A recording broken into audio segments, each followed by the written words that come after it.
What is going on, guys? It is Wrestlelamia here, back with another video. On the road to WrestleMania pauses in Toronto as the WWE holds Elimination Chamber, the last PLE before the show of shows, and flipping heck, WWE really shocked us with this one. We got something that hasn't happened in 22 years, that being John Cena has finally turned heel. Join us now as we recap the show and provide the good, the bad, and the downright ugly for the PLE. Be sure to subscribe and hit that notification bell for daily wrestling videos, and follow us on Facebook for exclusive lists. Also check out our new videos on Wrestlelamia XL.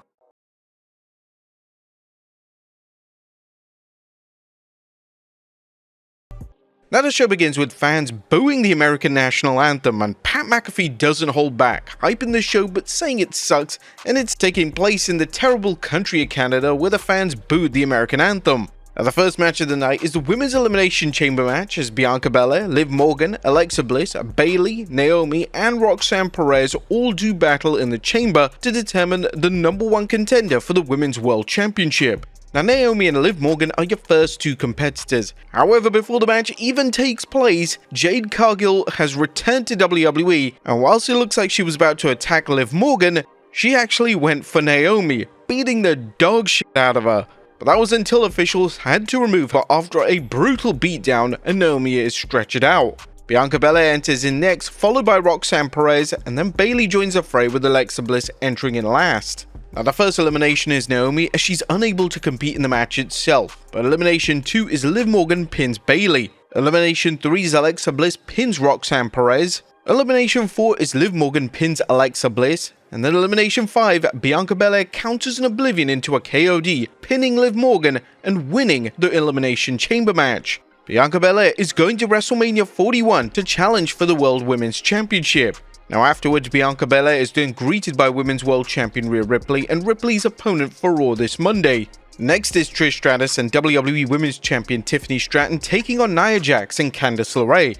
Now Trish starts showing no ring rust, and then there's a tag to the Women's Champion who runs into a brick wall, aka Nia Jax. Jax punishes Stratton and goes for the Annihilator, but Stratton manages to avoid it and makes the hot tag. There's a back and forth between two teams until the babyfaces regroup. Trish hits a super Stratus faction on Jax, followed by a best moonsault ever for the 1-2-3 as Trish Stratus and Tiffany Stratton defeat Nia Jax and Candice LeRae. And next up is the Unsanctioned match between Sami Zayn versus Kevin Owens. As Sami and Zayn unleash a blitzkrieg on each other, as the Unsanctioned match is more than hardcore and more than just no holes barred. Both superstars use small arsenal of weapons as utter bedlam is unleashed. And Kevin Owens slowly gains the advantage, wearing Zayn down with brutal chair shots, broken tables, and multiple powerbombs on the ring apron. Sami even brings out a barbed wire chair. But not even that's enough, and KO's offense crushes Sami, giving him the win as Kevin Owens defeats Sami Zayn in an unsanctioned match. But Kevin Owens isn't finished and goes for a package piledriver on Zayn until Randy Orton's music plays,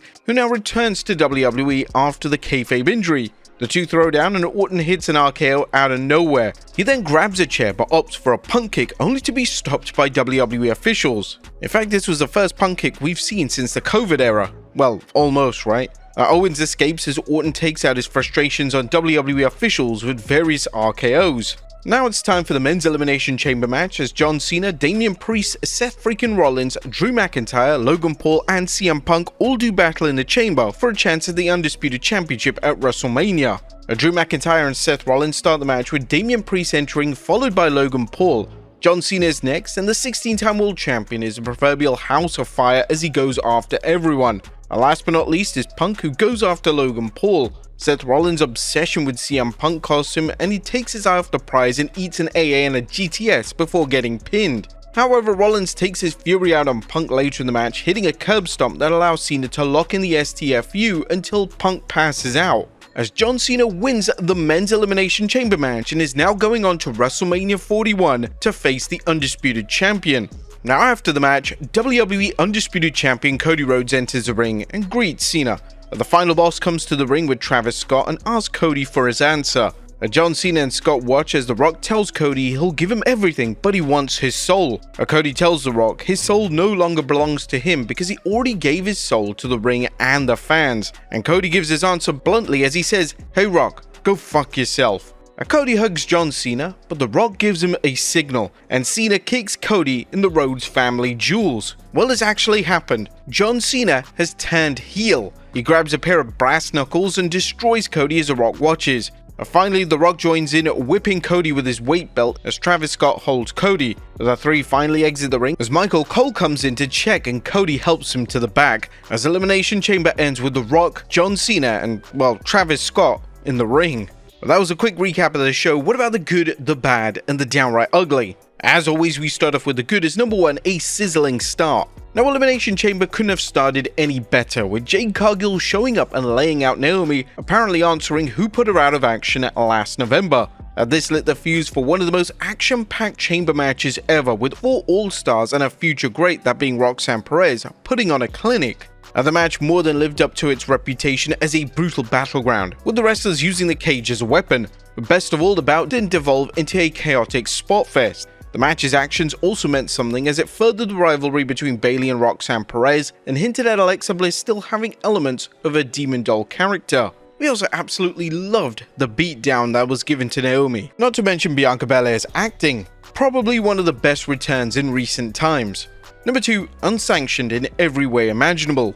Tonight's unsanctioned match was a classic case of a pro wrestling match or a storyline so good that fans are willing to check their brains at the door. Here there was no way to explain how the WWE would allow this match to take place, but few seemed to care as the match over-delivered. The idea of both superstars wanting to end each other has played out before, but for the first time in years, or perhaps decades, KO and Sami wrestled like they wouldn't stop until their opponents stopped breathing. There was zero wrestling and 100% mayhem, as each wrestler used every weapon they could get their hands on, including barbed wire, tables, chairs, timekeeper bells, and the ring itself.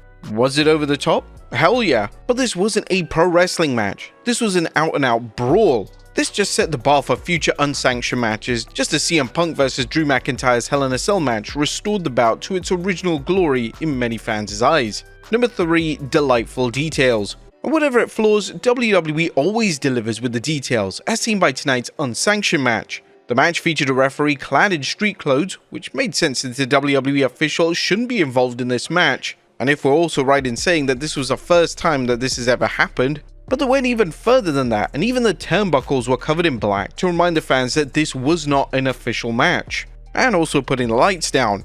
Granted, the arrival of WWE officials to try and talk KO into stopping his carnage was a bit counterproductive, but the fans didn't seem to care because the match was so damn good. Number 4, Randy's revenge tour begins. Randy Orton made his long-awaited return, and while some fans are already asking why he didn't stop Kevin Owens from destroying Sami Zayn, he likely felt Zayn deserved to fight his own battle. Nevertheless, Orton's return was booked to perfection, with the Viper methodically walking to the ring and giving Owens time to realize what he was in for. Orton got just enough revenge to get the program started and give fans a bit of satisfaction after Sami Zayn's loss. Randy Orton's attack on Kevin Owens also featured a well-played spot where Orton had the opportunity to pummel KO with a chair, but that wasn't enough for Orton, who screamed at Owens for trying to break his neck, which, given Randy's real-life neck and back problems, fits this kayfabe attack like a glove. But then he set up KO for the punt, a move fans haven't seen since the pandemic era. This not only reminded fans how ruthless Orton could be, but suggested that Owens' feud with Sami Zayn will pale next to his own with Orton. Number 5, Cole takes a trip down memory lane. Michael Cole was showing off his wrestling knowledge tonight, making comments that fans knew he could have never made during the Vince era. He not only referenced Kevin Owens and Sami Zayn's other personas of Kevin Steen and El Generico, but he name-dropped Chris Jericho and Daniel Bryan during the men's chamber match. Although Cole mistakenly credited Jericho with inventing the chamber match, it was actually Triple H who invented it. But regardless, it was great to hear WWE acknowledge its talents, whether they were the company or a rival. Number 6, dialing up the drama. Or was the men's Elimination Chamber match outclassed by the performances in the women's match? Now, we think it's too close to call, especially given the star power of the men's match. However, the men's match dominated in the drama department, as every participant had issues with one or more wrestlers. Whether it was Drew McIntyre showing he still can't stand CM Punk, Seth Rollins telling John Cena to back off so he could go after Punk, or Punk delivering on his promise to put Logan Paul to sleep.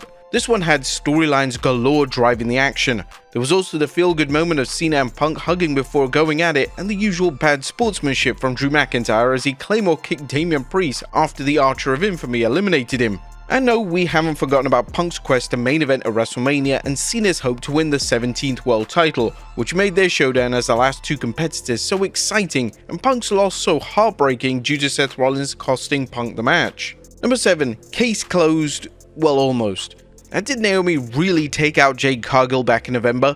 Well, things looked that way as Jade unloaded on Naomi. However, eagle-eyed fans noticed Bianca Belair seemed to snap to attention in a pod when Jade entered, leaving some to wonder if maybe Cargill targeted the wrong person. The WWE will have to be careful not to prolong this, as fans were already losing patience with the storyline before Cargill's return. And Cody's answer. Cody Rhodes delivered his answer to The Rock tonight, giving the final boss the only answer that fits his character, a resounding no. Now, unfortunately for Cody, John Cena was ready to sell his soul, and his jaw-dropping betrayal was a swerve that nobody saw coming, but one that we're confident will turn WrestleMania 41 into an even bigger spectacle than last year's match between Roman Reigns and Cody Rhodes. The only gripe that we had with this segment was what the hell was Travis Scott still doing in the ring? Lighting up Sage, no doubt. Kinda took a little bit away from the epic moment that was unfolding in the ring. Like, bro, you done your entrance, now get the hell out of here. But that was a good what about the bad is number 1, an utter waste. Now, we hate to say it, but not even Trish Stratus' presence was enough to justify tonight's women's tag match. Nia Jax, Candace, LeRae versus Tiffany, Stratton and Trish Stratus is a match that just belonged on television. It was pretty much filler and a ploy to sell tickets by having Toronto's hometown hero Trish Stratus in the match. The folly of having 4 matches on a PLE was exposed again, as this match could have been replaced by a title match, with US champion Shinsuke Nakamura being much more deserving of a PLE appearance than this dud. Now, there was nothing downright ugly, as Elimination Chamber's 3 matches, not to mention the earth-shattering surprise of John Cena turning heel, made up for the dud of a women's tag match. Whether or not The Rock's return changed up the WWE's original plans is irrelevant, as tonight's PLE put everything in place for a myriad of great matches besides the Cody vs Cena throwdown. I mean, honestly, we're gonna hand it over to Triple H. This was a great PLE. But what do you guys think of Elimination Chamber? What do you guys think of John Cena's heel turn? Was it the right move? Let us know in the comments down below. I'll see you next time with some more wrestling content.